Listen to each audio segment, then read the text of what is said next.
entendu un député du FCC, pratiquement outragé, insulter le chef de l'État, en disant qu'inconsciemment le chef de l'État agit et la présidente de l'Assemblée nationale a laissé faire. C'est inadmissible, c'est intolérable. Et vous savez, si nous étions sur l'ancien régime, ce député du FCC allait être poursuivi pour outrage au chef de l'État. Mais la présidente a laissé tolérer. Et c'est comme si le FCC en réalité s'est entendu pour outrager le chef de l'État lors de la séance d'hier. Et c'était vraiment inacceptable.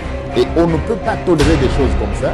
Et quand ça vient du FCC, on comprend bien que cette coalition a du pain sur la planche. Et si on était sous l'ère Kabila, mais ce député-là du FCC allait être poursuivi.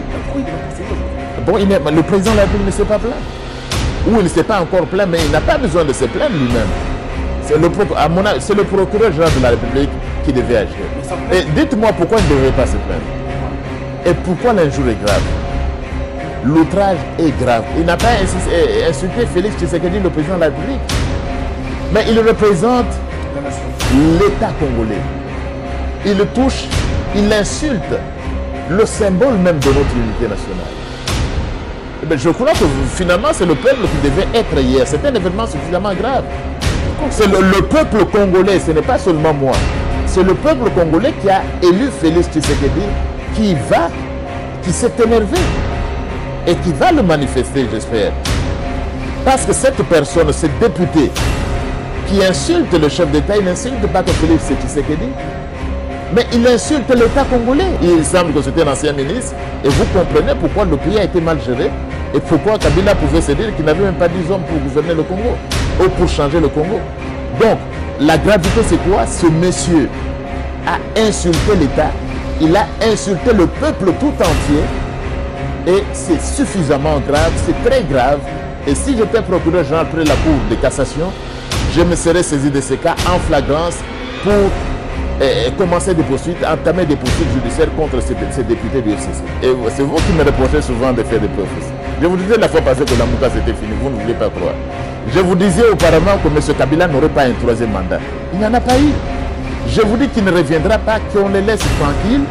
Il ne reviendra pas parce qu'on ne peut pas avoir un troisième mandat. Et si vous voulez un troisième mandat, mourrez d'abord. Mais le FCC, il a des leçons à prendre à enseigner à qui? J'ai vu dans les médias, le professeur Mova enseigne la procédure. D'abord, ce n'est pas un juriste. Il a fait sa thèse en relations internationales. Vous savez, mon cher ami, moi je suis, vous dites bien, je suis constitutionnaliste. Et c'est connu sur le continent. C'est connu dans le monde, ce n'est pas à votre chaîne média que je vais vous dire. Et comprenez le professeur Mbata comme constitutionnaliste. Et j'enseigne dans plusieurs universités. Pas seulement ici, mais à l'international. Les plus grandes universités du continent. Et écoutez, sur les questions de droit constitutionnel, vous l'avez, ce n'est pas n'importe qui doit se prononcer. Le prof Mova Sakania, ce n'est pas un juriste. Je l'ai appris quelque part, il est spécialiste en droit humanitaire. Il a un droit humanitaire où? Mais s'il enseigne les principes élémentaires des relations internationales, du droit humanitaire, comme le ferait toute personne qui serait engagée par le CICR, le Comité international de la Croix-Rouge, pour reprendre. Mais vous ne devenez pas spécialiste en droit international. Il faut avoir un diplôme. Quel diplôme de droit il a? Il n'en a pas. S'il a été assistant de professeurs comme Loumanou, Ngoïndou, c'est en relation internationale. S'il enseigne les principes élémentaires, peut-être à l'université de Lumbaké, et maintenant qu'il a obtenu un transfert à l'UNITIN, il n'est pas spécialiste en droit. Alors, donc il ne peut pas enseigner. Il va enseigner quoi? De la poésie, je sais qu'il fait de la poésie. Je sais qu'il fait des romans. Mais attention, ne faisons pas de la poésie en droit. Est-ce que le Kondo, l'honorable Kondo que je respecte beaucoup, il est assez bavard? Hein? Je ne sais pas, on peut être bavard sans être profond et tout ça. Il est assez bavard et assez courageux, je le félicite. Mais est-ce qu'il peut apporter la preuve suivant laquelle on est allé chercher le Premier ministre Tshibala pour signer? Mais ce sont des choses graves. Il n'y a pas toujours de gouvernement, ça c'est ma lecture. D'abord, je ne suis pas parmi ceux qui négocient, je n'en sais rien. Mais c'est ma lecture en tant que spécialiste. Et ce que j'apprends aussi. Il semble que le FCC est trop gourmand. Il y a une coalition. Ils veulent tous les postes. Ils veulent même le ministère dit de souveraineté. Vous avez géré le pays pendant 10 ans. Et votre bilan est catastrophique. Et même l'autorité morale, Joseph Kabila, a regretté. Il a dit, si j'avais ne fût-ce que 10 personnes, j'aurais réussi à changer le Congo. C'est-à-dire même le pauvre Mova dont on parle. S'il était parmi les 10, il aurait pu changer. Quelles leçons ils peuvent donner ces gens?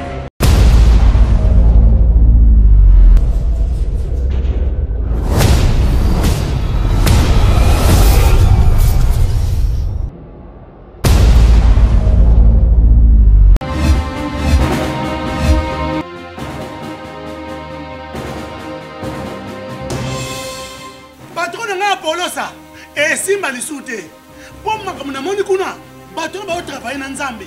En tout cas, basi baké musika. Donc là, il y a une mission dans ton pays, aux autres comme il faut. Place-le à où est-ce que tu es? Ah? Oyaki, allez, quittez! Polosa, on est là-bas, tu vas venir à la na kekuna. Là-bas! Ah! Oh, nous avons un arrange. Comment Pocket? Ah, ouais. Vraiment. Qui ça? Et en plus, il y a qui ont commis partout dans l'Europe, dynamique Congo, commis partout dans l'Europe. Comment Pocket? Ça est commis partout. Tout commis en Suède, tout commis à Paris, tout commis à Lille, tout commis à Bruxelles. Et puis, base la mission éthique toujours Londres, Angleterre.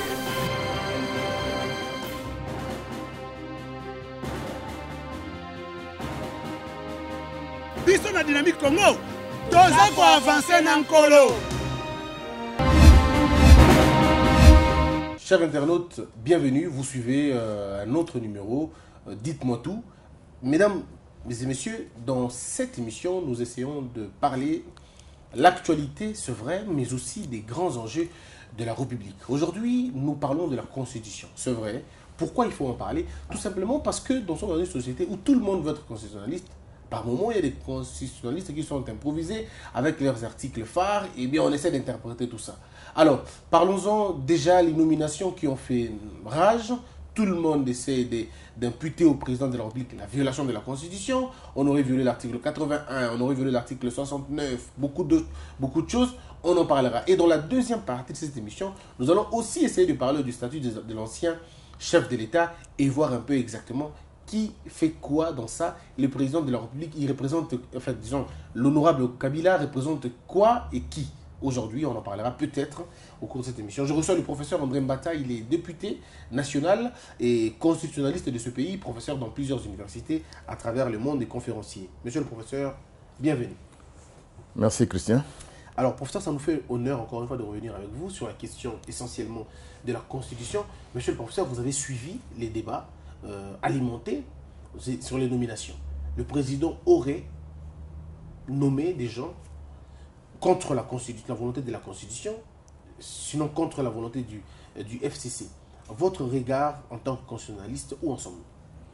Bon, il faut d'abord dire que les choses se sont passées, des choses assez inacceptables se sont passées hier à l'Assemblée nationale, parce qu'il y a eu une session, une réunion donc de l'Assemblée nationale qui s'est tenue au Palais du Peuple. Et c'est au cours de cette réunion que l'Assemblée nationale a voulu débattre des ordonnances du président de la République. Et avant toute chose, il y a lieu de relever que suivant la Constitution, l'Assemblée nationale, c'est l'article 100 de la Constitution, qui donne les compétences de l'Assemblée nationale. C'est notamment voter les lois et contrôler le gouvernement, les services publics et les entreprises publiques. Donc, le président de la République ne figure nulle part. L'Assemblée nationale du Congo ne peut pas contrôler le président de la République. Il est, comme on le dit en droit constitutionnel, irresponsable. Il prend des décisions, mais c'est le gouvernement qui est chargé de l'exécution qui est responsable devant l'Assemblée nationale qui représente le peuple. Donc, vous regardez à cet article 100, vous jetez un coup d'œil à l'article 138 qui parle des moyens d'action de l'Assemblée nationale sur le gouvernement. On parle des questions orales, des questions d'actualité, des interpellations. Nulle part, il ne peut être question d'interpeller le chef de l'État. Et l'Assemblée nationale agit par des motions. Mais aucune motion en réalité, sur le plan du droit constitutionnel, aucune question d'actualité, aucune motion d'information ne peut porter sur les activités du président de la République parce que tout simplement, le président de la République n'est pas responsable devant l'Assemblée nationale. Et vous noterez même que lorsque le président de la République fait des discours à la nation devant le Congrès, ces discours ne donnent lieu à aucune discussion. Donc hier, c'était, à mon avis, une sorte de dérive. Une sorte de dérive. Mais c'est tôt parce qu'on n'a jamais vu ça dans le temps. Oui, c'est une, peut-être parce que maintenant le président s'appelle Félix Tshisekedi, c'est une sorte de dérive où l'Assemblée nationale essaye de remettre en cause ou de discuter des décisions présidentielles. Donc c'est une dérive, c'est en violation de la Constitution parce que l'Assemblée n'est pas compétente. Et vous vous dites bien que ça ne s'est pas passé, cela n'a pas eu lieu dans le passé. Mais ce qui est regrettable, c'est quoi? Mais c'est que cette dérive a été, d'une façon ou d'une autre, tolérée par le président de l'Assemblée nationale qui est du FCC. La présidente, vous la présidente, elle est du FCC, on se demande, on nous dit qu'ils sont dans une coalition cash FCC, mais ce qu'on a vu hier, c'est nettement le FCC qui a essayé d'orienter les débats. Et il y a eu la motion en question qui a donné lieu, naissance à tous les débats, qui a engendré tous ces débats. La motion est venue d'un député de la Mouka. Mais un député de la Mouka, le FCC ont essayé de mettre, de se voiler le masque. Ils sont allés solliciter un député de la Mouka pour une motion contre les ordonnances du président de la République. Donc c'est malheureux parce que c'est en violation de la Constitution. Mais le bureau, il n'est pas que le FCC. Le bureau se cache. Le bureau de l'Assemblée nationale, non, il est dirigé. Oui, il est cache. Oui. Mais c'est le FCC, c'est la présidente. La présidente, non seulement elle est du FCC, mais elle est du PPRD. Et plus grave, au cours de la session d'hier, on a entendu un député du FCC, pratiquement outragé, insulter le chef de l'État, en disant qu'inconsciemment, le chef de l'État agit et la présidente de l'Assemblée nationale a laissé faire. C'est inadmissible, c'est intolérable. Et vous savez, si nous étions sous l'Ancien Régime, ce député du FCC allait être poursuivi pour outrage au chef de l'État. Oui. Mais la présidente a laissé tolérer. Et c'est comme si le FCC, en réalité, s'est entendu pour outrager le chef de l'État lors de la séance d'hier. Et c'était vraiment inacceptable. Et on ne peut pas tolérer des choses comme ça. Et quand ça vient du FCC, on comprend bien que cette coalition a du pain sur la planche. Mais est-ce que vous êtes étonné de cette dérive ou c'était prévisible parce que la coalition cache FCC, tout le monde le sait, que c'était une hypocrisie masquée tout simplement? Bon, moi je ne veux pas là-dedans. Dans tous les cas, je ne suis pas étonné qu'on soit allé, qu'on aille à marge de la Constitution. Parce que l'héritage qui nous a été laissé par le gouvernement du FCC ou de l'ancienne majorité présidentielle, mais leur principe de gouvernement, c'était la violation régulière. C'était, comme quelqu'un dirait, le coup d'État permanent. Donc le FCC avec M. Kabila ont appliqué dans ce pays le coup d'État permanent. Pourquoi je dis cela? Oui. Il y a énormément de décisions en violation de la Constitution, personne n'en parle. On a nommé les commissaires spéciaux en lieu et place des gouverneurs de province. Mais même tous ces députés du FCC qui se réveillent aujourd'hui pour dire non, on a violé, on reviendra à la question. Exactement. Mais ils se taisaient. Mais on dirait que vraiment les 100 jours, le programme de 100 jours de Félix Tshisekedi doit avoir porté de fruits.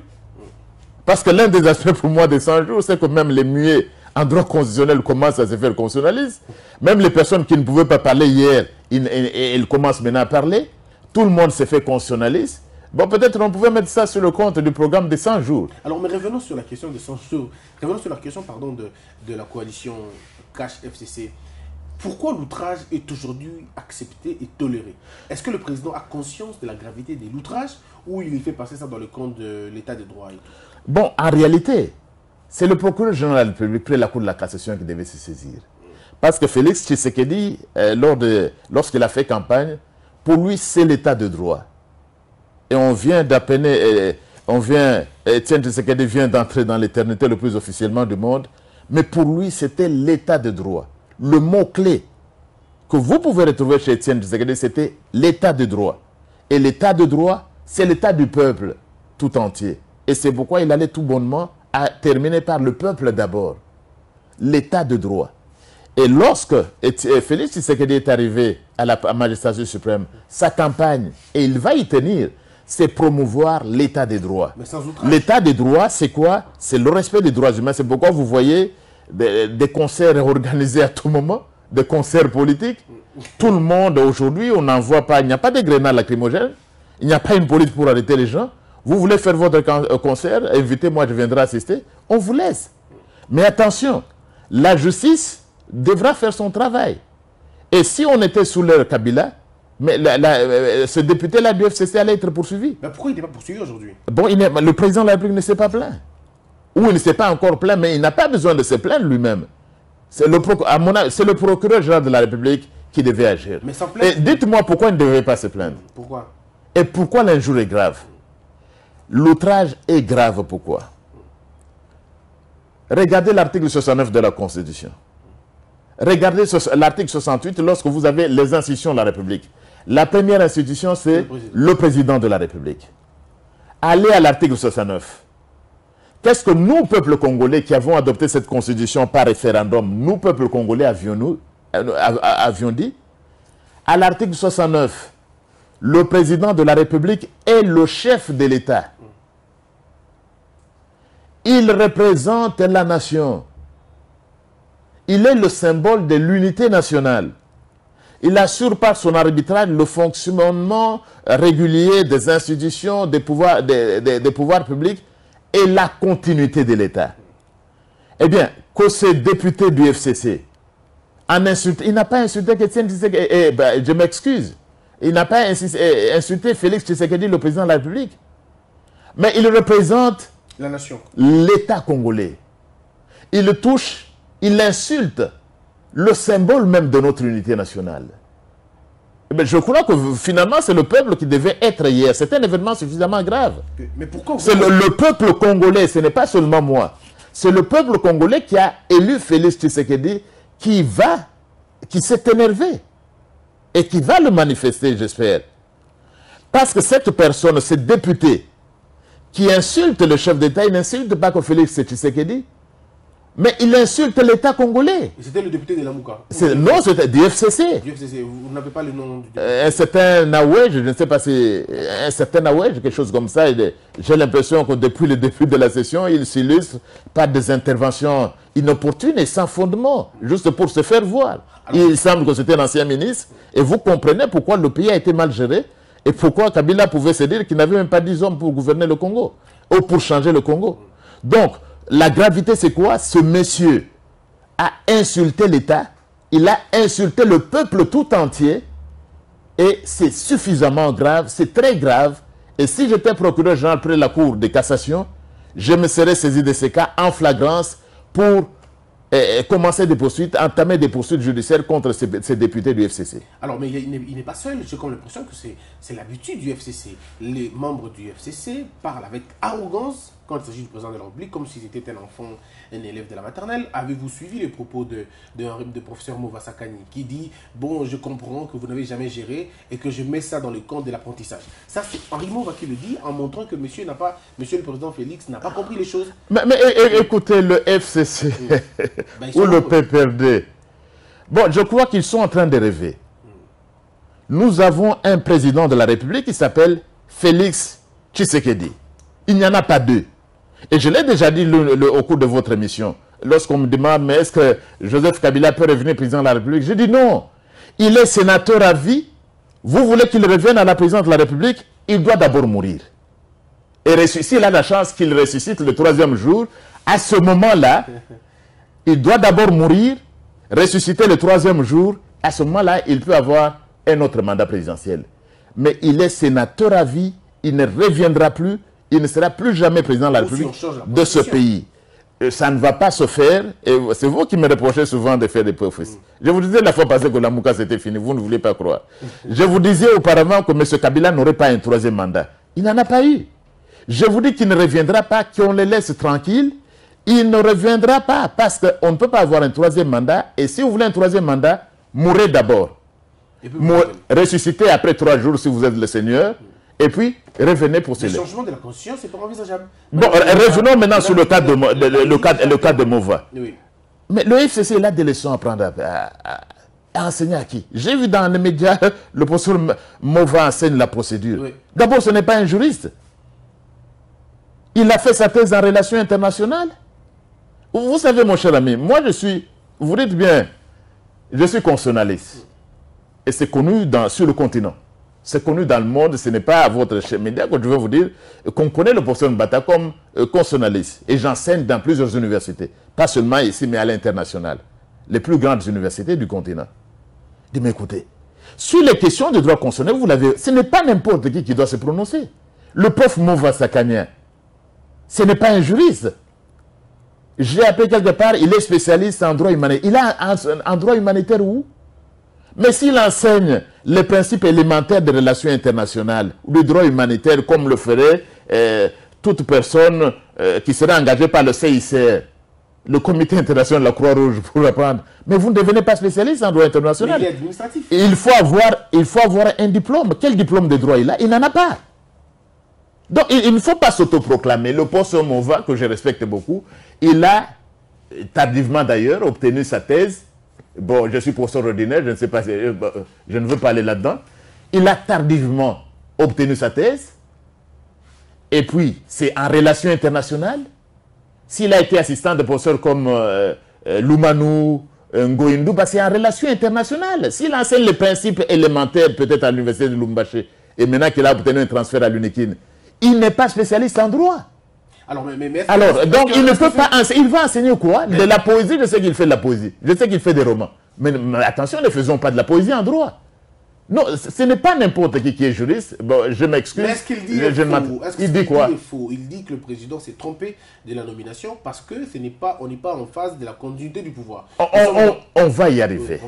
On va y arriver lorsque vous posez la question sur les ordonnances. Il n'y a pas que lui, il y a aussi le Kondo. Le Kondo qui dit clairement que le président a fauté dans la mesure où le président est allé chercher Tchibala après pour contresigner un acte qui n'a pas été signé au préalable par le... Vous savez, Christian, vous avez vos émissions, vous avez l'habitude de recevoir des intellectuels. Et vous recevez un professeur des universités. Vous savez, en science, vous ne pouvez pas affirmer des choses sans fondement. Vous me comprenez? Très bien. Est-ce que le Kondo, l'honorable Kondo, que je respecte beaucoup, il est assez bavard, hein? Je ne sais pas, on peut être bavard sans être profond et tout ça. Il est assez bavard et assez courageux, je le félicite. Mais est-ce qu'il peut apporter la preuve suivant laquelle on est allé chercher le Premier ministre Tchibala pour signer? Mais ce sont des choses graves. Ce n'est pas parce qu'on est député, et là la question que vous posez est importante, ce n'est pas parce qu'on est député national qu'on doit se permettre n'importe quoi. Même si le président était dans un état de droit, je vous dis, le procureur près la Cour de la cassation devrait se saisir. Mais pourquoi il ne le fait pas? C'est la question. Bon, il est du peut-être. Alors, revenons au cas de l'honorable Kondo. Est-ce qu'il peut regarder la nation et dire, moi j'ai vu le président de la République aller chercher le Premier ministre Tchibala pour qu'il signe? Est-ce que l'honorable Kondo, qui est un intellectuel que je respecte, est-ce qu'il peut apporter ça? Pourquoi faire des affirmations gratuites? Est-ce que c'est le Bruno Tchibala qui lui a dit? Est-ce qu'il a vu ça? Ça, ce sont des... fait dans la précipitation parce qu'il a... Non, il a dit qu'on est allé chercher. Oui. Le problème, c'est lequel? L'honorable Kondo n'est pas un juriste. Bon, qu'on n'accuse pas trop les juristes. Le problème, c'est lequel? C'est tout le monde qui veut interférer dans notre domaine. Le droit, on dirait, tout le monde... Vous voulez devenir juriste et surtout faire le droit constitutionnel approfondi. La bonne nouvelle, il y en a, Christian. Mais les inscriptions sont ouvertes à la faculté de droit. Et j'enseigne le cours de droit constitutionnel approfondi. Vous pouvez être député, inscrivez-vous. Vous êtes ministre, je le vois en Afrique du Sud. L'un de mes étudiants, c'était ministre, il a terminé l'année dernière. Un ministre sud-africain, pas congolais. Il vient au cours. Nos ministres, ces ministres, justement, ils peuvent revenir au cours de droit constitutionnel. L'honorable Kondo, il n'a pas compris que les ordonnances présidentielles, pour avoir le texte précis, ce n'est pas ce qu'on lit à la radio ou à la télévision. Il faut aller les chercher. Est-ce qu'en disant... Est-ce que l'honorable Kondo a pu vous présenter une ordonnance présidentielle? Ce que vous nous présentez là. C'est du n'importe quoi. Mais alors l'honorable Kondo a dit que les ordonnances ne faisaient allusion à aucun article de la Constitution. Pourtant, ce que je vois... Mais parce que c'est il a dit, on fait ici de la poésie en droit. C'est-à-dire que tu ne te limites pas à ce que le journaliste doit résumer. Il n'a pas tout le temps. Il va tout simplement vous dire, le président de la République a nommé, vu le président de la République, tel, c'est tout. Et vous vous limitez là comme un intellectuel à ce qu'a dit un journaliste. Mais sinon, on va commencer. Un intellectuel sérieux va se baser sur des choses. Il va à la source. Avant de critiquer, chers compatriotes du Congo, allez à la source, prenez les documents. Voilà les documents. Ça ne coûtait rien vraiment à l'honorable Kondo d'aller chercher les documents. Voilà les ordonnances. Est-ce qu'il les a montrés même quand il les critique? Écoutez, Il ne faut pas toujours s'empêcher. Même quand vous savez très bien parler français, et que je ne maîtrise pas trop, j'enseigne en anglais à l'Université d'Afrique du Sud, même quand vous croyez très bien maîtriser cette langue française, prenez le temps comme un intellectuel de vérifier vos sources. Allez vous informer. L'honorable Kondo gagnerait à aller chercher avant. Il ne faut pas sauter. Vous avez la moindre information parce que vous voulez vous voulez faire l'actualité. Vous sautez sur la moindre information, vous montez sur le toit, vous commencez à crier. Mais c'est du n'importe quoi. Alors, donnez-nous la vraie explication de l'article 81. Voilà. Tout le monde parle que l'article 81 a été violé dans première chose. Le président n'a pas Et je l'ai fait hier à la télévision nationale. Oui. 3 minutes suffisent aux constitutionnalistes pour démontrer. Allez-y. 3. Allez-y, prenez les 3 minutes. Mais ne les comptez pas encore. D'accord. La première minute, c'est pour présenter les ordonnances. Ok, d'accord. Toujours dans la même minute pour vous dire que j'ai la Constitution. Ok. Bon, voilà les ordonnances. 62 et nomme les membres, les mandataires de la CNCC. 63, mandataires de la GECAMINE. Ce monsieur-là, qui a dit que les ordonnances ne sont pas motivées, peut-être il ne sait pas ce que c'est qu'une motivation. En droit. Et je comprends qu'il n'est pas juriste. C'est vu la Constitution de la République démocratique du Congo, telle que modifiée, spécialement en ses articles 79 et 81. Déjà une motivation. Bon, et peut-être que le monsieur ne comprend pas ce que c'est qu'une motivation. Ça fait partie de la motivation. Et dans le premier vue, c'est la Constitution. On a dit non, ça ne se réfère même pas à la Constitution. Je me pose la question. J'espère que cette fois-ci, la fois passée, j'avais eu un peu d'argent pour produire 50 000 constitutions, à produire pour que notre peuple connaisse la Constitution et la défende. Si j'ai un peu de moyens, et si ceux qui vous suivent m'entendent, si j'ai un peu de moyens pour en produire 100 000, ce serait une bonne chose et je commencerai par distribuer aux députés de la FDC, et puis aux sénateurs, et puis aux membres du gouvernement anciens et passés, parce que ça doit se maîtriser, ce n'est pas n'importe quoi. Donc, c'est ça la motivation, c'est plusieurs textes. Donc, totalement faux, la personne qui passe vous dit non, on ne faisait même, il n'était pas motivé, il s'est tout simplement basé au résumé du journaliste. Voilà, il n'a pas vu. Et pourquoi est-ce que c'est une ordonnance? Le président agit par ordonnance. C'est l'article 79. L'article 79 de la Constitution. Nous y sommes. Le président de la République, la Constitution stipule que le président de la République statue par ordonnance. Le président de la République convoque et préside le Conseil des ministres. En cas d'empêchement, il délègue ce pouvoir au Premier ministre. Le président de la République promulgue les lois dans les conditions prévues par la présente Constitution. Il statue par voie d'ordonnance. Les ordonnances du président de la République, autres que celles prévues aux articles 78 alinéa 1er, 24 et 143, sont contresignées par le Premier ministre. Très bien. L'article 79 de la Constitution, le président statue par ordonnance.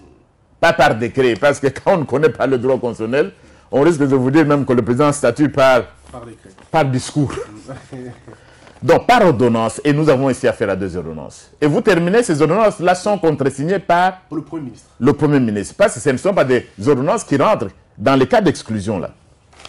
Et vous avez ici, les ordonnances sont contresignées par Bruno Tshibala, Premier ministre. Avant même qu'il n'ait déposé sa démission. C'est Bruno Tshibala, Premier ministre. Mais on parle de quoi? C'est avant le dépôt de sa démission ou après sa démission? Qui? M. Tshibala. Non, c'est avant. Okay. Je crois que c'est avant. Mais dans tous les cas, c'est lui, à ce moment ici, le Premier ministre qui fait fonction. Pendant ce temps ici, c'est lui qui fait... Oui, c'est lui qui fait fonction. Pourquoi? Parce que justement, et là c'est intéressant, mais c'est un débat qui peut se poursuivre entre vous et moi ou des juristes d'un certain niveau. L'ordonnance est contresignée par le Premier ministre. Le peuple n'a pas exclu le Premier ministre démissionnaire. Et ça, c'est la Constitution. On ne vous a pas dit, et sont contresignés par, ce n'est pas un Premier ministre en fait, maintenant non, on dit, sont contresignés par le Premier ministre. Ça s'arrête là. C'est vous qui avez lu, vous ne me posez pas la question. Ça s'arrête là parce qu'on ne parle pas de démissionnaire ou c'est ça la Constitution que vous avez. Tout le monde peut la consulter, sont contresignés par le Premier ministre. Qui est le Premier ministre ce jour-là? C'est Bruno Tshibala. L'autre n'est pas encore en fonction. Il a été nommé, mais il n'est pas investi. Qui est le Premier ministre? il est là-bas. Est-ce qu'il a contresigné, oui ou non? Il a contresigné. Alors nous parlons de quoi? Alors le couac, c'est par contre au niveau de le premier alinéa que vous n'avez pas exploré. Le président de la République... Allons à l'article 81, parce qu'il a été également cité. D'accord. Lisez seulement la première phrase de... L'article 81. Sans préjudice des autres dispositions de la Constitution, le président de la République nomme, relève de leurs fonctions et, les cas échéants, révoque sur proposition du gouvernement délibéré en Conseil des ministres. Très bien. Ouais. Je peux continuer? Très bien. Ouais, d'accord. Très bien. Rentrons aux deux ordonnances. Avant qu'on dise ordonne, lisez les deux paragraphes qui viennent avant ordonne. Je vous laisse le soin de le faire et vous pouvez montrer aussi à vos téléspectateurs. Très bien. Alors, il est dit, vu la nécessité et l'urgence, sur proposition du gouvernement. Stop. Reprenez s'il vous plaît. Vu la nécessité et l'urgence, sur proposition du gouvernement. Ordonne, article 1er. Ça va. Vu la nécessité et l'urgence, sur proposition du gouvernement. Et le gouvernement est dirigé par un premier ministre. Le premier ministre, quand il signe, il contresigne, il confirme que c'était sur proposition du gouvernement. Alors, est-ce que moi je suis membre du gouvernement pour vous dire qu'ils se sont réunis à minuit? Ou se sont réunis un dimanche au lieu d'un vendredi? C'est le chef du gouvernement qui dit sur proposition du gouvernement. Et on vous dit le conseil des ministres, vous avez parlé, vous vouliez revenir à l'article 79, qu'aussi, en cas, il peut déléguer ce pouvoir, le conseil des ministres, au premier ministre. Mais est-ce que vous allez me demander, moi, qui ne suis pas membre du gouvernement, de vous dire, voilà, c'est le premier ministre qui est le chef du gouvernement. Il a contresigné, il vous dit, c'est sur proposition du gouvernement, c'est écrit. Mais maintenant, je ne suis pas un sorcier. Et si jamais, s'il n'y avait pas eu conseil des ministres? Ça, ce n'est pas mon affaire. Ça, ce n'est pas notre affaire. Il doit y avoir eu un conseil des ministres. Si ce n'est pas, alors, à ce moment-là, vous auriez pu interpeller le Premier ministre. Ce n'est pas le président de la République. Ce n'est pas à moi. S'il n'y a pas eu de conseil des ministres, moi, je ne suis pas ministre. Vous assistez au conseil des ministres? Non. Non. S'ils se réunissent, comme ils se réunissaient souvent dans les fermes, vous allez à la ferme pour savoir si à la ferme, on n'est pas allé manger des œufs? On est plutôt allé tenir un conseil des ministres? Non. Alors, mais est-ce que c'est clair quand même là? Très clair. C'est sur proposition du gouvernement et le Premier ministre signe. Et puis on vous dit là avant, parce qu'on a dit non, le gouvernement, mais c'est le gouvernement, qu'est-ce que moi j'ai à faire en tant que juriste? Nous sommes des juristes et voilà, ce qui est intéressant aussi, c'est d'avoir des journalistes qui ont une autre formation. Et parce que vous savez, un bon journaliste actuellement dans le monde, l'IFASIC ne suffit pas. J'ai beaucoup de respect pour l'IFASIC. Actuellement, les grands journalistes doivent avoir une autre formation. Il est économiste, il est juriste, il a fait le business management. Et je suis heureux que vous soyez de cette catégorie-là. Merci. Et donc ici, en tant que juriste, j'ai l'ordonnance contresignée par le Premier ministre. Il dit que c'est une proposition du gouvernement. Le reste devient de la politologie et non pas du droit constitutionnel. Alors maintenant, je réponds rapidement. Vu la nécessité et l'urgence. Mais j'ai entendu certaines personnes, il n'y avait pas urgence, il n'y avait pas nécessité et tout ça. Très bien. Mais revenons à l'article 69. Le président, et même à l'élection du président de la République, il est élu au suffrage universel direct. Il est le chef de l'État. Il représente la nation. Il assure la continuité de l'État. Cher ami, qui est mieux placé que Félix Tshisekedi, président de la République, élu par tous les Congolais pour être le symbole de l'unité nationale, élu pour assurer la continuité de l'État, qui est mieux placé que lui pour apprécier la nécessité et l'urgence? Alors, qui apprécie effectivement la nécessité et l'urgence? Mais je vous pose la question. Il n'y a personne mieux placé que Félix Tshisekedi, en sa qualité de président de la République, pour mieux apprécier la nécessité et l'urgence. Pourquoi? Parce que le président, il reçoit les partenaires extérieurs, il reçoit tous les rapports, tous les jours un rapport sur l'état de la sécurité dans le pays. Ebola commence à évoluer, l'insécurité à l'Est, quelle est la situation financière? Il est la personne la mieux informée, il a les services de sécurité, il a les services de renseignement, il a la police, il a l'armée. Il n'y a personne d'autre aujourd'hui qui soit mieux informé sur le pays que Félix Tshisekedi. Et en cette qualité-là, parce qu'il a tout ça, parce qu'il assure la continuité de l'État, c'est lui qui apprécie la nécessité et l'urgence, et pas un député national, pas un professeur comme moi, pas un journaliste qui va dire non, mais il n'y avait pas nécessité. Mais vous êtes qui? Est-ce que vous êtes mieux qualifié? Personne ne placé que le président de la République pour apprécier la nécessité et l'urgence. Est-ce que vous êtes indigné que ce débat se soit passé à l'Assemblée nationale? Mais je suis indigné parce que je vous ai dit, l'Assemblée nationale n'a aucune compétence pour interroger même la légalité des actes du chef de l'État. Et ça, c'est un acte administratif. Mais pourquoi trop parler? Mais allez devant la juridiction compétente. Et en fin de compte, même si je suis professeur d'université, et puis mon avis, vous la considérez, parce que vous savez, en droit, les écrits et les opinions émis, et puis opinions émises par les juristes de renom, sont une source de droit pour qu'ils ne le savent pas. C'est-à-dire le professeur André Mbata, pour autant qu'il est professeur des universités, pour autant qu'il écrit, pour autant qu'il fait des opinions, il est une source, il constitue, ses opinions, ses écrits sont une source de droit. Et c'est curieux au Congo, le prof va parler, vous allez voir un député, moi je suis contre. Laissons un peu. Moi je suis contre. Pour moi, mais vous êtes qui? Mais moi je suis un doctrinaire. Et en droit, tous ceux qui étudient le droit savent que les écrits et les opinions des éminents, je le sais, est-ce que je suis éminent? L'Afrique va vous dire si je suis éminent. L'Afrique du Sud va vous dire si je suis éminent. Le Sénégal va vous dire si je suis éminent. L'Éthiopie va vous dire s'il connaît le professeur André Mbata. La France va vous dire si le professeur Mbata est éminent parce qu'il a été professeur invité dans plusieurs de leurs universités. Alors, le Bénin, l'université de Calavi au Bénin va vous dire s'il est éminent. Vous ne pouvez pas à l'abri de l'erreur, vous pouvez vous tromper aussi en même professeur. Oui, ça ne vous met pas. C'est pourquoi nous sommes, ce que nous disons est critiquable. Oui. Et c'est ça, ça fait aussi partie de la science. Mais attention, tu ne peux pas être, tu n'as pas étudié le droit, tu vas dire que ce que dit le professeur là est faux. Il faut avoir une base pour il faut avoir un niveau. Oui. Alors, c'est comme vous êtes là.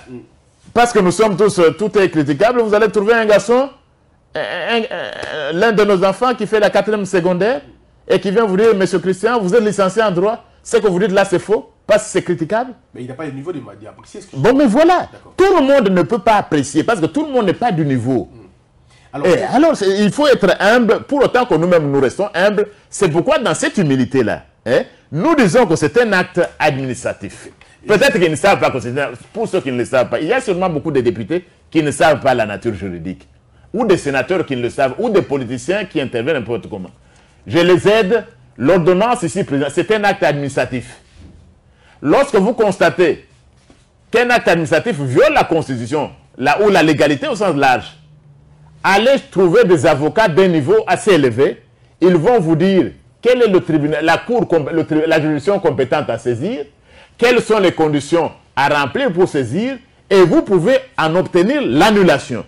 Et je voudrais ajouter, Christian, mais lorsque en 1998, et ce professeur à l'Université d'Afrique du Sud, vous l'avez dit, mais Nelson Mandela, le grand Nelson Mandela, il prend une ordonnance ou un décret où il suspend l'association de rugby parce qu'il y a encore trop de blancs, il n'y a pas encore eu de changement. Mais cette association est allée devant le tribunal. Le tribunal a convoqué Nelson Mandela dans le cadre du système sud-africain. Et dans le cadre du système sud-africain, le président de la République ne va pas seulement à la Cour constitutionnelle. Même le tribunal le plus bas, celui de High Court, comme le tribunal de grande instance de Matete, le président de la République peut aller si on était en Afrique du Sud. Le juge a convoqué le président de la République. Ce qui ne peut pas se faire chez vous. Et Nelson Mandela est allé au tribunal de grande instance, l'équivalent de Pretoria. On l'a convoqué, il est parti. Et le juge de grande instance de Pretoria a cassé la décision de quel président? Nelson Mandela. C'est ça l'état de droit. Ça n'offusque personne. Oui, mais parlons-en. Ça n'a pas diminué Nelson Mandela. Prenez aux États-Unis. Mais plusieurs décisions de Trump ont été annulées par... Vous le savez tous. Par les juridictions. Qu'est-ce que ça fait? Si vous estimez que ces ordonnances ne sont pas constitutionnelles, ne faites pas trop de bruit. Allez chercher des avocats, je peux même vous aider comme expert. Allez porter l'affaire devant la juridiction compétente et il peut annuler, ça ne fait rien. C'est ça l'état de droit. Même si on pouvait l'annuler, mais que ça se fasse par la Cour. Mais ne vous limitez pas devant les médias, la télévision, à l'Assemblée nationale. Non, c'est inconstitutionnel. Mais quel est le risque quand l'Assemblée nationale se permet de tomber si bas? Quel est le risque? Est-ce que ces gens ne courent pas, eux aussi, des sanctions? Parce qu'ils ont violé la Constitution de toutes les façons. Non, c'est-à-dire, j'espère qu'ils vont s'arrêter là. Parce que j'espère que la présidente, Madame Abunda, ne va pas nous conduire dans des dérives. Parce que ça, c'est une dérive totalitaire. Ils n'ont pas été élus pour interroger les décisions du président de la République. Même une question, même quand on amène une question d'actualité, aucune question d'actualité ne peut concerner les actes ni le président de la République. Parce que le président de la République n'est pas responsable devant eux. Mais pourquoi ils le font? Parce qu'ils savent que ce n'est pas le fait. Bon, ils le font parce qu'ils sont en train de rêver. Ils croient que Mais le président de la République est là. Il va s'assumer, il s'assume. Et quand est-ce qu'il va commencer à frapper? Ce n'est pas à lui de frapper. J'espère que la justice sera... Il faut attendre la prochaine réunion du Conseil supérieur de la magistrature. Il nous faut une justice indépendante qui dit le droit. Et le procureur général de la République, il n'a pas besoin d'attendre le président de la République pour agir. Est-ce que vous êtes pressenti ministre de la Justice? Bon, moi, je pressenti par qui?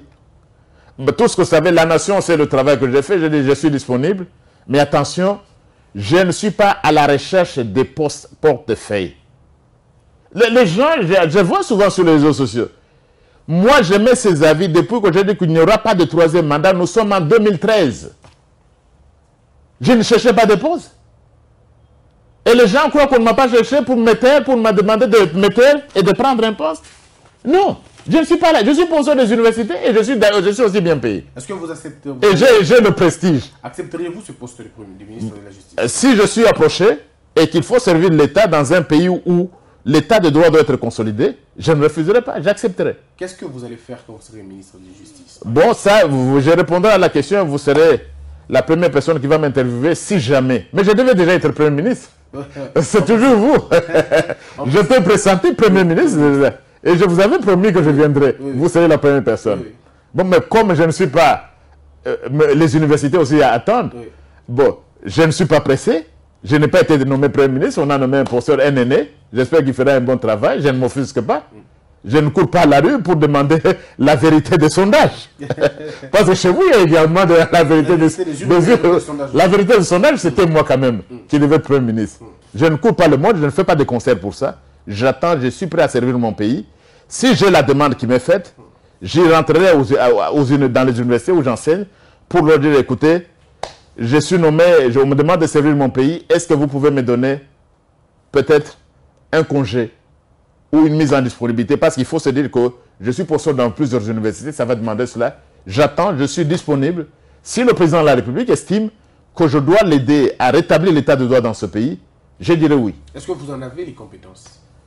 Pour se demander, j'en ai les compétences, demander à notre peuple, demander à l'Afrique du Sud, demander à l'Afrique et demander au monde. Ça, c'est la compétence scientifique. Maintenant, la compétence, c'est-à-dire le charisme pour assurer cette fonction quand on sait la belligérance des autres, quand on sait les disciplines des autres, quand on sait l'arrogance des autres. Est-ce que vous auriez vraiment, je dirais, l'étoffe pour mettre terme à la dérive à laquelle nous assistons aujourd'hui? Mais je ne suis pas encore là. Je ne suis pas demandeur de poste.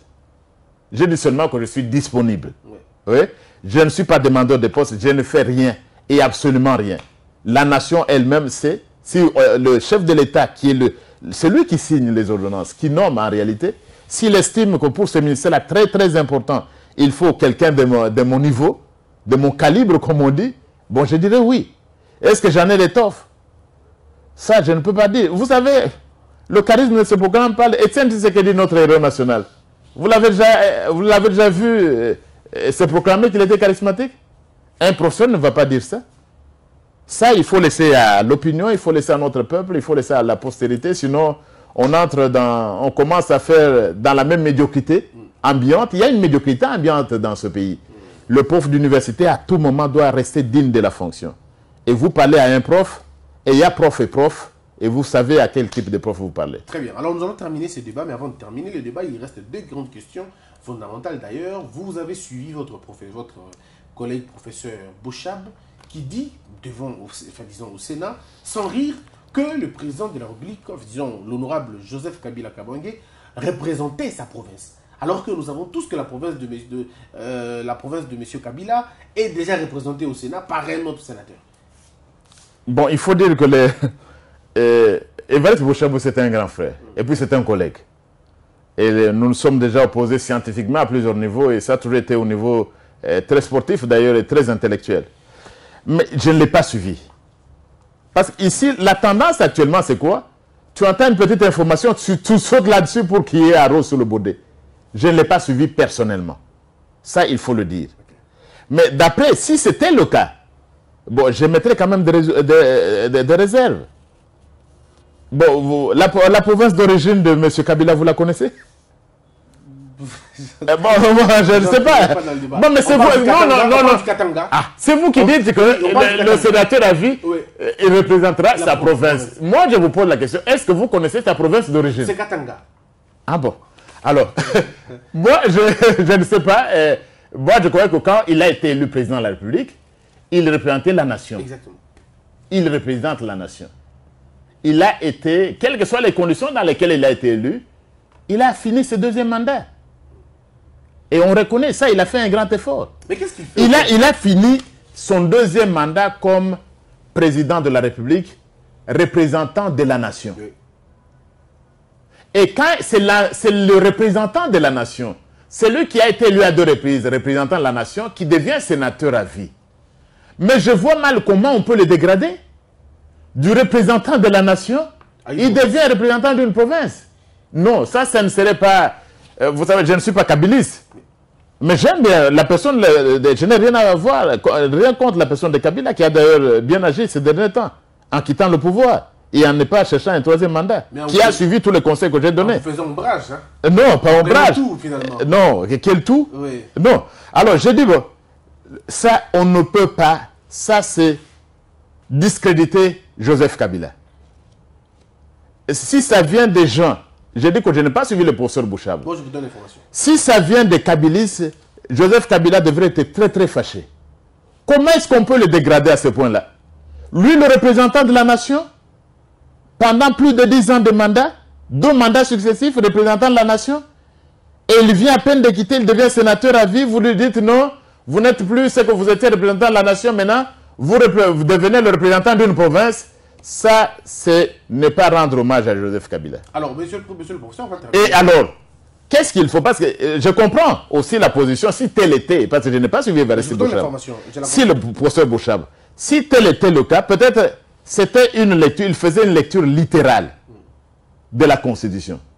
Parce que l'article 105, je crois, dit le sénateur représente sa province. Donc, il a fait une interprétation littérale.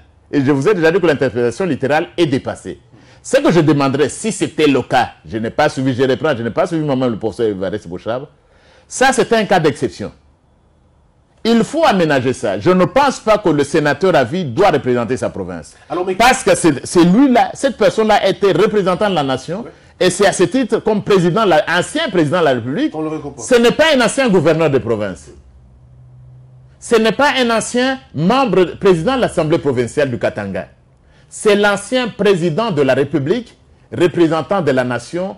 On doit prévoir cette qualité-là, dire que représentant de la nation, ça s'applique à tous les autres sénateurs, sauf à l'ancien président de la République. Est-ce que vous allez vous pencher sur la question, vous, aux députés, est-ce que vous allez vous pencher sur la question du statut des anciens chefs de l'État? Parce qu'on ne sait pas aujourd'hui, de l'autre fois à l'aéroport, on a vu M. Kabila avec vraiment un cortège, je dirais, digne d'un président. Sauf qu'il n'avait pas des gyrophares, c'est vrai, pas des drapeaux, mais des militaires, beaucoup de militaires. Et lui et sa femme. Est-ce que la loi le dit comme ça, ou nous sommes dans un cas sui generis, on ne sait pas comment on doit faire, qui doit être fait? Bon, tout ce que je sais, c'est que M. Kabila a droit à une protection. Mais on ne connaît pas la hauteur. Je ne sais pas, il faut voir, je crois qu'on doit essayer de relire, ou même de revoir la loi sur le statut des anciens chefs de l'État. Il a droit à une protection, il a servi la nation, et la chance, il a beaucoup d'ennemis. Il a beaucoup d'ennemis. Et ce qui est une bonne chose, c'est quoi?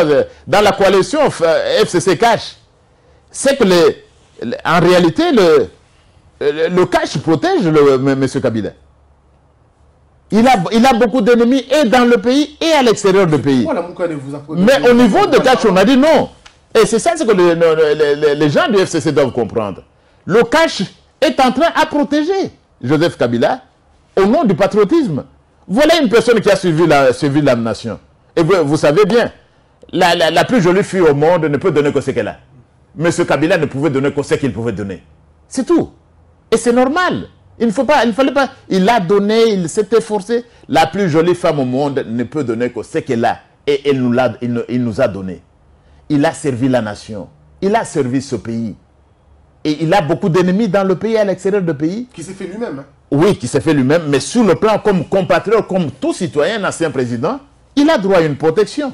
Et le cache, mais le président Félix Tshisekedi, lorsqu'il parle de... On ne va pas jeter, on ne va pas laisser les gens attenter à la vie de l'ancien président. Il a droit à une protection comme vous et moi. Et lui, sa protection, c'est aussi à la taille de ses ennemis, du nombre de ses ennemis qui sont très nombreux. Évidemment, la justice, c'est autre chose. Il a commis des crimes, des infractions. La justice est ouverte. Des actions en justice peuvent... Cela n'exclut pas qu'il soit justiciable pour des faits criminels qui aient été commis. Justiciable au niveau interne ou même au niveau des juridictions internationales. Cela, il n'est pas protégé pour cela. Pour les crimes de guerre, s'il en avait commis. Ça, c'est autre chose. Mais en tant que citoyen, M. Kabila a servi ce pays. Il a droit à une protection. Et ce que le FCC ne sait pas, c'est que le cash est en train de protéger aussi M. Joseph Kabila. Mais pourtant, eux ne vous facilitent pas la tâche. On va terminer la grande question. Pourquoi il n'y a pas toujours de gouvernement? Est-ce que la main de Kabila est quelque part? Il n'y a pas toujours de gouvernement. Ça, c'est ma lecture. D'abord, je ne suis pas parmi ceux qui négocient. Je n'en sais rien. Mais c'est ma lecture en tant que spécialiste. Et ce que j'apprends aussi. Il semble que le FCC est trop gourmand. Il y a une coalition. Ils veulent tous les postes. Ils veulent même les ministères dits de souveraineté. Apparemment. Mais ce n'est pas possible. Le professeur Banyankou appelle ça un coup constitutionnel. Mais il a raison. Il a raison. Mais les amis du FCC devaient être humbles. Ils devaient être humbles. D'abord, ils sont protégés. Et bien, par contre, parce que la justice, elle va faire son travail. Ils sont protégés. Prenez même le Sénat dont on parle. Mais on nous a dit qu'on ouvrait une enquête sur la corruption. C'était le procureur général de la Cour de cassation. Plusieurs mois après, où en sont-nous avec les enquêtes? C'était un Sénat de... Tout le monde sait que c'était sur fond de corruption massive. Et on nous a dit qu'il y avait une enquête. Où est le résultat? Où est le procureur général de la Cour de cassation? Tous ces Sénats, les Sénats, beaucoup ont été élus sur base de corruption. Et mais des antivaleurs, de l'immoralité. Alors, donc, vous êtes élus dans ces conditions-là? Vous allez commencer à insulter le président de la République? Non, ce n'est pas possible. Mais il devait se voiler le visage. Mais quel est le plan de sortie? Pourquoi? Vous avez géré le pays pendant 10 ans. Et votre bilan est catastrophique.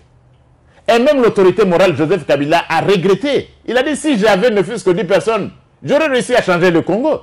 C'est-à-dire même le pauvre Mova dont on parle. S'il était parmi les 10, il aurait pu changer. Quelles leçons ils peuvent donner ces gens? Je n'entre pas dans les débats individuels. Ils ont laissé l'État dans quelle situation? Mais ça reste un fait, ils veulent bloquer. Et alors, vous avez mal géré, vous avez fait toutes les bévues et vous voulez qu'on vous donne tous les postes. Mais le ridicule ne tue pas dans ce pays. Le ridicule ne tue pas dans ce pays. Professeur, on n'a pas toujours de gouvernement. On n'a pas toujours de gouvernement parce qu'à mon avis, c'est mon avis, on ne doit pas leur donner ce qu'ils veulent. Et notre peuple n'est pas disposé aujourd'hui. Le peuple qui a voté pour Félix Tshisekedi n'est pas disposé à accepter un gouvernement dont les membres, 60, 70 ou 80% appartiennent au FCC. Les gens qui ont mal géré, les gens qui ont pillé. Mais c'est la suite logique d'une coalition si vous voulez partager. Ils ont beaucoup de députés plus que vous. Ils ont la majorité plus que vous. Non, voilà. Il y a cohabitation et coalition. Oui. La coalition s'appelle d'ailleurs comment? Je l'ai vu dans les archives de l'Assemblée nationale. C'est coalition catch FCC. Ok? C'est ça la majorité, ça s'appelle coalition catch FCC. C'est pourquoi moi, j'étais en droit aussi d'être nommé Premier ministre. Sur le plan du droit constitutionnel. Exactement. Parce que d'après l'article 78, le Premier ministre est issu de la majorité parlementaire. Si le prof Mbata est issu de la majorité parlementaire cache FCC, on pouvait aussi, constitutionnellement, me nommer Premier ministre. Mais on vous a refusé, on vous a jugé trop sévère. Vous avez été évincé de ce poste. Bon, pas de problème, mais la lutte, elle va continuer, pas pour les postes, mais pour l'état des droits. Et l'état des droits démocratiques. Est-ce que vous pensez que... Alors, je crois que dans une coalition, ça ne se dit pas... Quand vous faites une coalition, ce n'est pas parce que vous avez 50 députés et vous avez plus de députés que les autres. Dans une coalition, le principe normal, c'est 50-50. Moitié-moitié. Parce que c'est ça la coalition. Elle s'appelle cash-FCC. C'est moitié-moitié. Vous ne pouvez pas vouloir, non, nous allons prendre 80, nous avons des députés. Et puis députés, regardez même, vous allez parler de la Cour constitutionnelle. comment on est en train d'invalider des députés plusieurs députés de l'opposition ont été invalidés.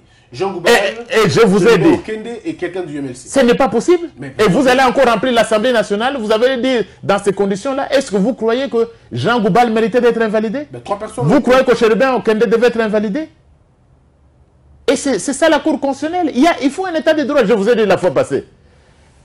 La loi prévoit que la Cour constitutionnelle doit finir le contentieux électoral dans 60 jours. Mais c'est plus de 60 jours aujourd'hui. Et nous sommes là au mois de juin. Pratiquement 6 mois. Plusieurs mois, la Cour constitutionnelle elle-même qui veut la Constitution. Pour nous amener des arrêts bizarres au mois de juin. En réalité, ça ne vaut pas la peine. Politiquement, pour moi. Quelle est la valeur de ces arrêts-là? Quelle leçon on donne à un juge? C'est-à-dire, même au niveau des grandes instances, un juge peut vous dire, ok, ça va, je prends votre affaire en délibéré, et puis je rends le jugement après 12 mois. Si vous lui posez la question, vous voyez, l'exemple vient d'en haut de la Cour constitutionnelle. C'est quel exemple de l'immoralité en matière de droit? C'est inacceptable. Et plus ça traîne, plus la corruption entre là-dedans, mais c'est terrible. Alors, mais comment on fait parce que les arrêts de la Cour sont inattaquables? Oui, mais politiquement, je crois que j'espère que je ne serai pas invalidé. Parce que ça ne c'est très possible. Tout est possible. Je m'en fous. L'état de droit sera défendu. L'état de droit sera toujours défendu. Il faut une réforme judiciaire digne de son nom dans ce pays. Parce que ce n'est pas comme ça. Le Conseil supérieur de la magistrature, vous avez vu les décisions passées. On a suspendu l'élection au Sankourou. Et le Conseil supérieur de la magistrature qui invalide, qui dit non, l'arrêt du Conseil d'État est inexistant. Et le professeur Vundoy qui dit que le Conseil d'État, il était seul. Même son procureur général, le procureur général, après le Conseil d'État, il était contre le professeur Vundoy. Et tous contre une seule personne, alors que c'est cette personne qui avait raison. Le Conseil supérieur de la magistrature est incompétent pour se prononcer dans cette matière-là. Mais pourquoi ces désordres, justement? C'est pour cela, c'est pour mettre fin à ces désordres, je crois que Félix Tshisekedi a été élu président de la République. C'est pour mettre fin à ces désordres que vous voyez nous époumoner, non pas pour un poste ministériel. J'ai dit et je répète, j'ai fait mon travail, quand j'ai fini, c'est comme le dictateur. Si on m'appelle, ben ça va, je vais voir. Sinon, je rentre dans mes universités et l'honneur. C'est au Congo que le pauvre n'est pas respecté. Quand vous allez ailleurs et que vous êtes constant, vous arrivez en Afrique du Sud, on vous prend le professeur Mbata, on respecte. C'est pourquoi vous avez 10 ans de visa pour les oui, États-Unis. J'ai des visas, j'ai plusieurs années de visa aux États-Unis. Parce qu'on respecte un professeur d'université. Donc je ne cherche pas à devenir un exilé. Je n'ai pas besoin, je sais aller monter dans l'avion, être aux États-Unis demain. C'est honorant d'être professeur d'université.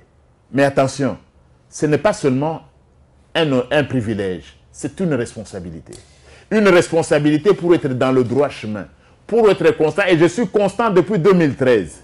Et je le resterai. Pour l'état de droit, je dois contribuer à l'instauration d'un état de droit démocratique dans mon pays. Et malheureusement, le pauvre des universités, c'est quand même un prof. Ne l'applaudissez pas seulement parce qu'il dit des choses qui vous arrangent. Non. Pourquoi pourquoi il sera encore professeur des universités? Tu dois dire des choses vraies, tu fais des analyses, tu projettes le futur. Je vous ai dit le futur, l'AMOCA, ça ne va pas exister. Ça ne sera plus le même l'AMOCA. Je vous ai dit le futur, pas de troisième mandat pour Joseph Kabila. Je vous ai dit le futur, Joseph Kabila ne reviendra pas comme président de la République. Je vous ai dit le futur, le FCC doit s'arranger parce que sinon, l'avenir ne serait pas très bon, même au niveau de l'Assemblée nationale. L'Assemblée nationale doit aller dans le sens du droit, mais s'il commence à dévier, le peuple, il risque d'avoir le peuple sur eux. Et quand le peuple est sur vous, vous ne savez même pas siéger à l'Assemblée nationale. Merci beaucoup, monsieur le professeur. Ça n'est fini pour aujourd'hui. Monsieur le professeur, vous avez un mot à dire à la population. Et la question, pour terminer rapidement, est-ce que nous pouvons espérer avoir le gouvernement avant le 30 juin? Je ne peux pas dire ça. Je ne peux pas. Je vous ai dit, les manœuvres. Le FCC veut avoir tout alors qu'il n'a droit à rien. Pas à grand-chose. Je corrige, il a droit. Mais il ne peut pas se permettre de dire que le président de la République n'a rien à faire là-dedans. Ça, c'est inacceptable. Vous avez échoué, vouloir obtenir le ministère des Affaires étrangères, les finances que vous avez mal gérées, le budget, la banque centrale, vous voulez l'intérieur alors que vous avez tout le gouverneur. Vous croyez que ce peuple n'a pas décidé? Non. il faut que nos amis soient assez humbles, qu'ils comprennent que quand ils sont dans une coalition, quand on les a pardonnés, ils doivent être assez modestes et comprendre que dans une coalition, c'est 50%, 50%. À la rigueur, 60, 55, 45. Mais pas moins de 40. 60, 40, mais pas moins. Et ils doivent être suffisamment humbles et comprendre que la majorité, en réalité, et je termine par là, elle n'est pas au palais du peuple. La majorité n'est pas au palais du peuple, elle est en dehors du peuple, elle est dans le peuple. Et cette majorité-là soutient Félix Tshisekedi. Et nos amis qui ont la majorité à l'Assemblée, ils doivent faire très très attention. Mesdames et messieurs, ça en est fini pour aujourd'hui. Ça a été long, c'est vrai, mais instructif et très important. Merci beaucoup au professeur André Mbata, constitutionnaliste, professeur des universités, honorable député. Ça sera un grand plaisir de le retrouver prochainement pour parler d'autres questions de la Constitution, parce que quand quelqu'un est malade, on appelle un médecin. Quand votre voiture a une panne, on appelle un mécanicien. Et puis quand la Constitution est traumatisée, eh bien on doit appeler le médecin de la Constitution. Ça veut dire le professeur des constitutionnalistes. Ça a été un grand plaisir. Procurez-vous ce livre, c'est très important. Je vous retrouve très prochainement. Portez-vous bien. Que la peur quitte nos esprits et que Dieu bénisse la RDC.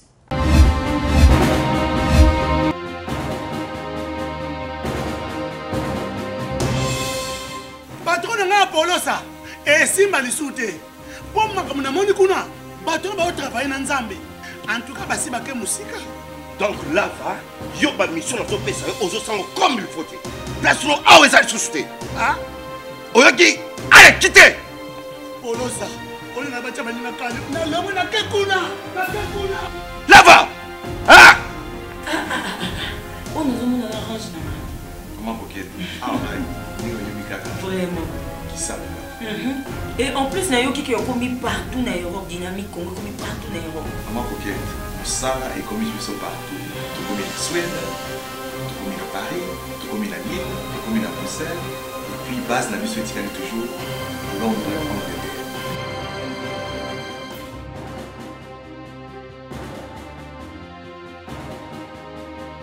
Biso na dynamique Congo, toza ko avancer na nkolo.